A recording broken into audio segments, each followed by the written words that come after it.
आप देख रहे हैं न्यूज़ नाउ 24/7 ताज़ा खबरों के लिए हमारे साथ बने रहें।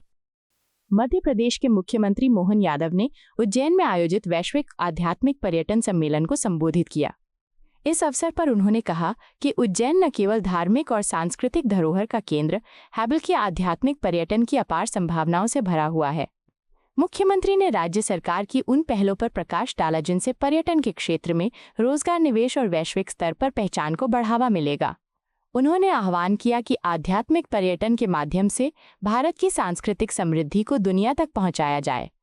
विचार करने की विषय आया तो शरीर, मन, बुद्धि के साथ आत्मा का विचार अगर होगा तो इस मनुष्य जगत में ये गारंटी से कह सकता हूं कि आत्मा के विकास के लिए हिंदुस्तान के अलावा कोई जगह नहीं मिलेगी जहां वो अपने इस पूरे शरीर के समुच्चय का सब प्रकार से इसके अंदर उमड़ते घुमड़ते प्रश्नों के उत्तर अगर ढूंढने आएगा तो उसको हमारे देश से संबंध आना पड़ेगा।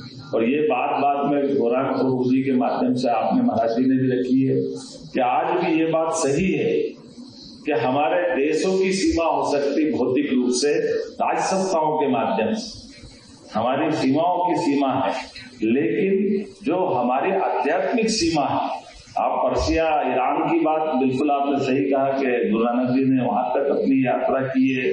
और जब बौद्ध धर्म के बामियान की प्रतिमाओं पे तोप के गोले जब अफगानिस्तान में चल रहे थे तो वो प्रतिमा पे नहीं, हमारे सबके कलेजे पे चल रहे थे। हमारी अंतर में वो भावनाओं के आधार पर एहसास हो रहा था कि कहाँ तक हमारा सांस्कृतिक रूप से ये हिंदुस्तान था और ये परिस्थितियों के कारण से।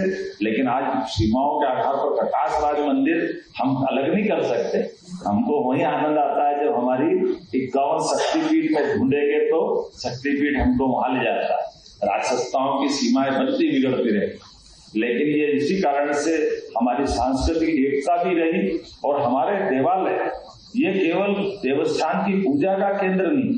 अगर हम बाबा महाकाल के मंदिर की कल्पना कर लें, अब तो बाबा महाकाल के मंदिर में महालों के आधार पर मेरे को लगता नहीं कि शायद मैं गलती नहीं कर रहा हूं तो लगभग 1000 बीघा में कोई मंदिर हो सकता है बाबा महाकाल के बराबर। मुझे नहीं मालूम है कि कोई और मंदिर हो, लेकिन 1000 बीघा का हमारा पूरा महारुद्र सागर सहित पूरा कैंपस, और उस पूरे कैंपस के अंदर की जो मंदिर की स्थापत्य की भी 250 साल पुरानी ये 3 तल की उसकी बनावट, जिस बनावट के बलबूते पर उसके अंदर क्या क्या बताया गया है वो भी स्थापत्य के उदाहरण हमको दोबारा बोलूंगा तो लंबा हो जाएगा। लेकिन अगर हम पूरे देवालय के अंदर भगवान का खुद का घर देख लें कि भगवान का क्या है, तो भगवान का वो 15x15 का ही तो गर्भगृह है, उसी में तो वो अपना आनंद के साथ बैठे।